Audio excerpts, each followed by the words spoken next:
అందరికీ నమస్కారం. నా పేరు ఫిరోజ్ ఖాన్.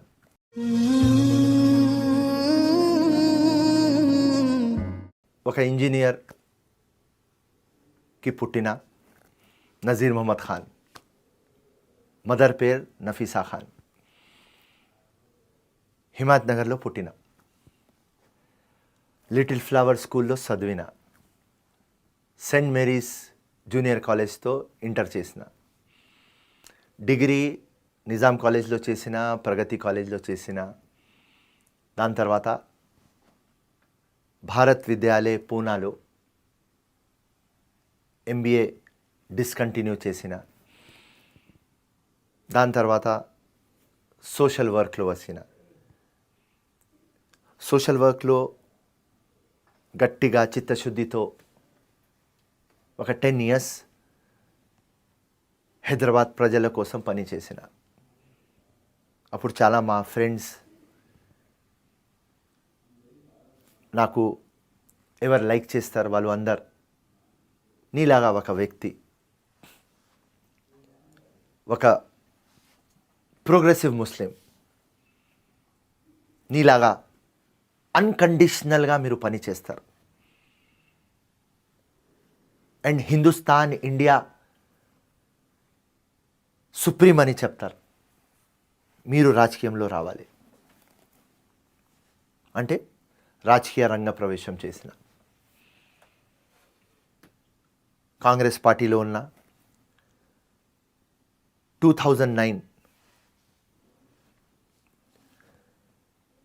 రాజశేఖర రెడ్డి గారి దగ్గర పోయి టికెట్ అడిగిన.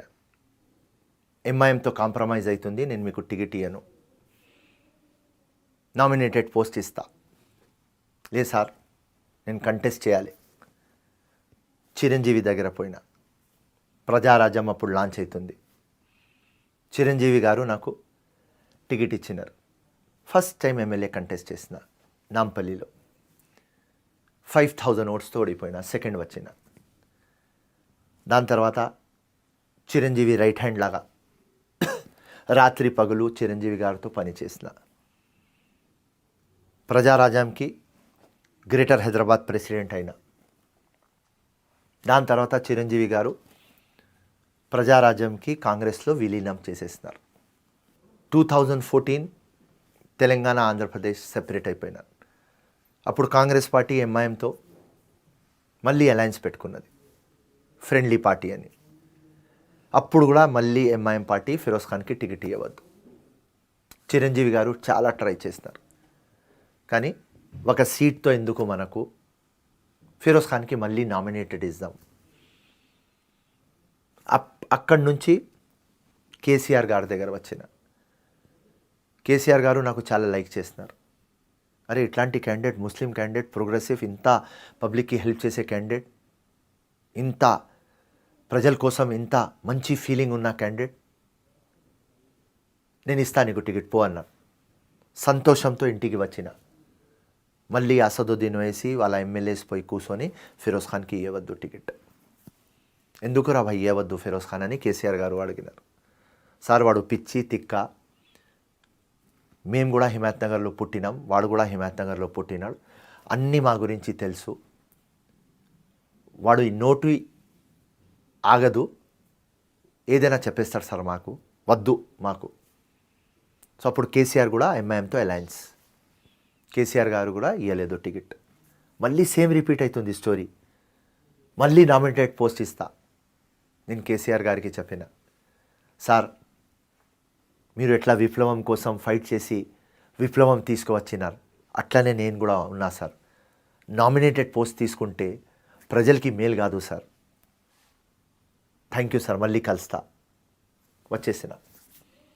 అన్ని ఆప్షన్లో చూస్తే టీడీపీ, బీజేపీ ఉన్నది. అక్కడ పోయి చంద్రబాబుతో టికెట్ తీసుకున్నా. మళ్ళీ సెకండ్ వచ్చిన.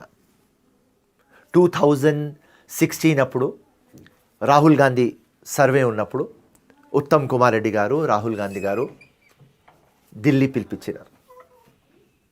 నేను రాహుల్ గాంధీకి క్లియర్ కట్ అన్నా, సార్ 2009 నాకు ఇవ్వలేదు, 2014 ఇవ్వలేదు, మళ్ళీ 2018 ఇవ్వకపోతే నేను టోటల్ డ్యామేజ్ అయిపోతా. ఆయన టికెట్ ఇచ్చినారు. మళ్ళీ సెకండ్ వచ్చిన 2019 రాహుల్ గాంధీనే పర్సనల్గా నాకు ఎంపీ టికెట్ అసదుద్దీన్ మీద హైదరాబాద్ ఎంపీ ఇచ్చినారు. అది ఓడిపోయినా. 24/7 పబ్లిక్లో ఉంటా. 15 years ముందు నా ఆఫీస్ ఓపెన్ చేసిన. ఇప్పుడు దాకా అది ఆఫీస్ బంద్ కాలేదు. పొద్దుగాల వచ్చి సాయంత్రం దాకా పబ్లిక్ కోసం పని చేస్తా. మార్నింగ్ స్టార్ట్ అవుతా 7 o'clock, లేస్తా 7 o'clock, 7 o'clock నుంచి పని మొదలు పెడతా. రాత్రి దాకా పని చేస్తూనే ఉంటా. సండే కూడా పని చేస్తా, రంజాన్ ఈద్ కూడా పని చేస్తా, బక్రీద్ కూడా పని చేస్తా. నా జీవితంలో లక్ష్యం ఏమంటే రాజకీయంలో ఒక మార్పు కోసం వచ్చిన, ఒక చేంజ్ కోసం వచ్చిన. 95% పొలిటీషియన్స్ ఉంటారు, 5% లీడర్స్ ఉంటారు. ఆ ఒక లీడర్ కావాలని ఒక తపనతో వచ్చిన. ఇందిరాగాంధీకి చూసిన, రాజీవ్ గాంధీకి చూసిన, ఎన్టీ రామారావుకి చూసిన, చంద్రబాబు నాయుడుకి చూసిన, రాజశేఖర రెడ్డికి చూసిన, ఈవెన్ కేసీఆర్కి చూసిన, ఇప్పుడు నరేంద్ర మోదీ కూడా చూస్తున్నా. వీళ్ళు ఒక 2% కావాలి అని ఒక కోరిక నాది. పొలిటీషియన్స్ అంటే నెక్స్ట్ ఎలక్షన్ గురించి ఆలోచిస్తారు, లీడర్స్ అంటే నెక్స్ట్ జనరేషన్ కోసం ఆలోచిస్తారు. ఆ ఫీలింగ్తో వచ్చిన. నాకు తెలుసు నాంపల్లి, ఓల్డ్ సిటీ, ఎంఐఎంకి తీయాలి కష్టం, కానీ ఎవరో ఇనిషియేటివ్ తీసుకోవాలి కదా. విప్లవం మొత్తం జీవితం అంకితం చేయాలి కదా. దానికోసం సెక్యులరిజం ఉండాలి, గంగా జమున తహజీబ్ ఉండాలి. అండ్ చిన్నప్పుడే నాకు కాన్స్టిట్యూషన్ అర్థమైంది. అంబేద్కర్ గారు రాసింది that we are sovereign, social, secular, democratic republic. దాని తర్వాత వస్తుంది జస్టిస్, దాని తర్వాత వస్తుంది liberty, fraternity, dignity, unity, integrity. చిన్న వయసులోనే నాకు అర్థమైంది. ఆ ఈక్వేషన్తో, ఆ ఐడియాలజీతో నేను ప్రజల్లో వచ్చిన. కంటిన్యూస్ పబ్లిక్లోనే ఉంటా. మళ్ళీ 5th time election 2023 totally ready. అందరికి ఈక్వల్ స్టేటస్ ఇవ్వాలి. నా లైఫ్ అంబిషన్ పాలిటిక్స్లో కులం మతం కాదు. ఎవర్ రియల్ నీడీ పర్సన్ అతనికి ఆపర్చునిటీ ఇప్పియాలి. నా లెక్కలో 2 రిలీజన్స్ ఉన్నాయి, రిచ్ అండ్ పువర్. ఆ రిచ్ పువర్కి గ్యాప్ కవర్ చేయాలి. ఆ డ్రీమ్తో వచ్చిన. అండ్ తప్పకుండా అమ్మ నాన్న ఆశీర్వాదం ఉన్నది, ప్రజల ఆశీర్వాదం ఉన్నది. ఇలా మీ ముందు మాట్లాడుతున్నా, మీ ఆశీర్వాదం కూడా ఉంటుంది. ఈ ఒక మంచి ఆలోచనతో నేను రాజకీయంలో వచ్చిన. డబ్బుల కోసం రాలేదు. ఒకవేళ డబ్బుల కోసం వచ్చేస్తే అప్పుడే బిజినెస్ స్టార్ట్ చేసేది. ఇలా పెద్ద బిజినెస్ మ్యాన్ ఉంటా. దుబాయ్లో బిజినెస్, లండన్లో బిజినెస్, అమెరికాలో బిజినెస్. కానీ పబ్లిక్కి మేలు చేద్దాం, మన ఏరియాకి డెవలప్ చేద్దాం, మన సిటీకి డెవలప్ చేద్దాం, మన తెలంగాణకి డెవలప్ చేద్దాం, మన కంట్రీకి డెవలప్ చేద్దాం. మన కాంట్రిబ్యూషన్ ఉండాలి. మనం చనిపోయిన తర్వాత కూడా ప్రజలకు మనకు గుర్తు పెట్టుకోవాలి. అరే ఫిరోజ్ ఖాన్ ఒక స్కూల్ కట్టినాడు, హాస్పిటల్ కట్టినాడు, మాకు డబుల్ బెడ్రూమ్ కట్టి ఇచ్చినాడు. ఇది ఉండాలి. ఈ అంబిషన్తో నేను రాజకీయంలో వచ్చిన. సో స్టార్టింగ్ నుంచి ఇప్పుడు దాకా షార్ట్లో మీకు చెప్పేసిన. నా గురించి మీరు ప్రే చేయాలి, మీరు అందరు నాకు సపోర్ట్ చేయాలి. ఎప్పుడు మీ అందరికీ లెట్ డౌన్ చేయను. ఎవరు లేరు మాకు.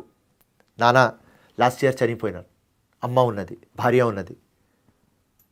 మా పాప కూడా 6 months ముందు యాక్సిడెంట్లో దేవుడి దగ్గర వెళ్ళిపోయింది. ఎవరైనా ఉంటే మాకు ప్రజలే. సో నా టోటల్ లైఫ్ అంకితం, డెడికేట్ ప్రజలకి చేసేసిన. మీ అందరికీ స్టార్టింగ్ నుంచి ఎండ్ దాకా చెప్పిన. ఇదే నా జీవితం.